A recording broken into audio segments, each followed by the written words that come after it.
কাৰ্যকৰ খবৰ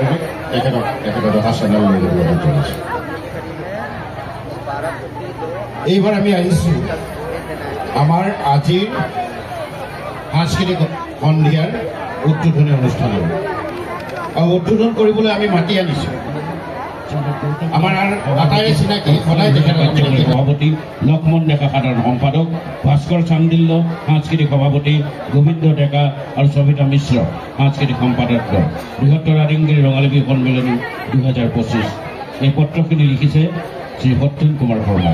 মই এই সম্পূৰ্ণ পত্ৰখন আমাৰ সভাপতি ছাৰক তেখেতক প্ৰদান কৰিবলৈ অনুৰোধ জনাইছোঁ।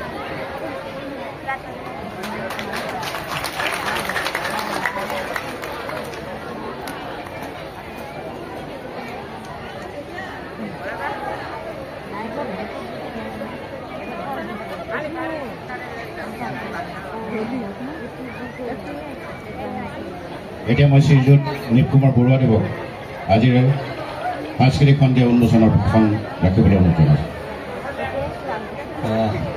বৃহত্তৰ আদিংগিৰি ৰঙালী বিহু উৎসৱ উদযাপন সমিতিৰ ৰূপালী জয়ন্তী বৰ্ষৰ সভাপতি মোৰ অতি মৰমৰ গৌতম দাস ডাঙৰীয়া গৌতম দা, মোৰ ভাতৃ লক্ষ্মণ, সন্মুখত উপবিষ্ট এক বিশেষ জ্ঞানৰ ভাণ্ডাৰ সুবক্তা দিগন্ত বিশ্ব শৰ্মা ডাঙৰীয়া, আদিংগিৰি সমূহ জনতা আৰু আয়োজকসকল, মই আপোনালোকক আন্তৰিক অভিনন্দন জ্ঞাপন কৰিছোঁ। ইমান সুন্দৰকৈ বিহু আপোনালোকে ইয়াত অনুষ্ঠিত কৰিছে, আয়োজন কৰিছে।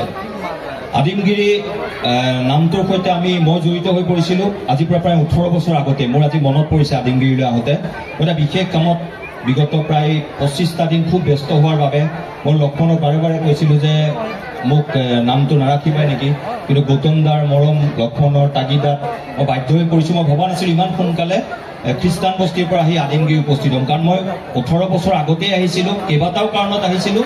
মই প্ৰতিটো কাৰণ আপোনালোকক ক'ম। সাংবাদিক হিচাপে যেতিয়া নিজৰ কেৰিয়াৰ আৰম্ভ কৰিছিলোঁ তেতিয়া আমি নিউজবোৰ বিচাৰি ফুৰোঁ অকণমান বেলেগ হ'ব লাগে। সাধাৰণতে পলিটিকেল নিউজ বা মানুহে তেনেকুৱা নিউজবোৰ চাই আমনি পায়। আমি গতিকে অকণমান বেলেগ নিউজটো ক'ত পাওঁ তাকে বিচাৰি ফুৰোঁ। এদিন আদিংগিৰিৰ পৰা মোলৈ ফোন গ'ল, যিহেতু আমাৰ টিভিত স্কৰিঙত মোৰ নামটো যায়, তেতিয়া যুৱ সাংবাদিক হিচাপে সাংবাদিকতা আৰম্ভ কৰিছোঁ। ফোন গৈছে যে আমাৰ আদিংগিৰিলৈ অহা ডাঙৰ নিউজ এটা আছে। মই কৈছোঁ কি? কৈছে আমাৰ বাঘে ছাগলী লৈ গৈছে। তেতিয়া আদিংগিৰিত বাঘ খুব ওলাই, ছাগলী লৈ যায়। আহিলোঁ, হয় ছাগলী মৰি আছে, বাঘৰ খোজ দেখুৱাই আমি আদিংগিৰিলৈ নাযাব, নিশা হ'লে বাঘৰ তাণ্ডৱ হয় বুলি আমি নিউজটো বজাইছোঁ। মানুহে কিন্তু খুব ভাল পাইছে। আমি আচলতে তেনেকুৱা নিউজবোৰ বিচাৰি ফুৰোঁ। তাৰপিছত পুনৰ ফোন আহিল আদিংগিৰিলৈ আহক। এইবাৰ কি হ'ল বোলে আমাৰ পানীৰ যিডাল পাইপ আহিছিল আমাৰ কেইবাটাও ষ্টেপৰ ওচৰলৈকে আহিল, কিন্তু আমাৰ ঘৰটো আৰু 5টা ষ্টেপ আগত ওপৰত আছিল, সেই তালৈকে পাব্লিক হেল্থ নে কোনোবা এটা বিভাগৰ পাইপডাল আগবঢ়াই নিদিলে। আমাৰ খুব সমস্যা হৈছে, সেই সমস্যাটো আমি আহিছোঁ। কিন্তু তেতিয়া আমাৰ সমস্যাটো কি হয় জানেনে? যেতিয়া বাইকত মোৰ সতীৰ্থ কেমেৰা পাৰ্চনৰ পিছত বহুৱাই আনো, বহু দূৰত বাইকখন থৈ কিমান দূৰ খোজকাঢ়িব লাগে গৰমত ক'ব নোৱাৰি, কিন্তু ৰাইজৰ স্বাৰ্থত আমি সেইখিনিলৈ আহোঁ। গতিকে মোক আদিংগিৰিলৈ যেতিয়া লক্ষ্মণে মাতিছিল মই তেতিয়া ভাবিছোঁ যে সেই আদিংগিৰি আছে নেকি, আকৌ যদি যাওঁ ইমান দূৰ খোজকাঢ়িব লাগে, সময়ত গৈ নাপাম, ৰাইজৰ বিহু চাবলৈ মন, গান শুনিবলৈ মন। কিন্তু আদিংগিৰিত সেয়া হোৱা নাই। আদিংগিৰিত এটা পৰিৱৰ্তন হৈছে, ইমান এটা সুন্দৰ ৰাস্তা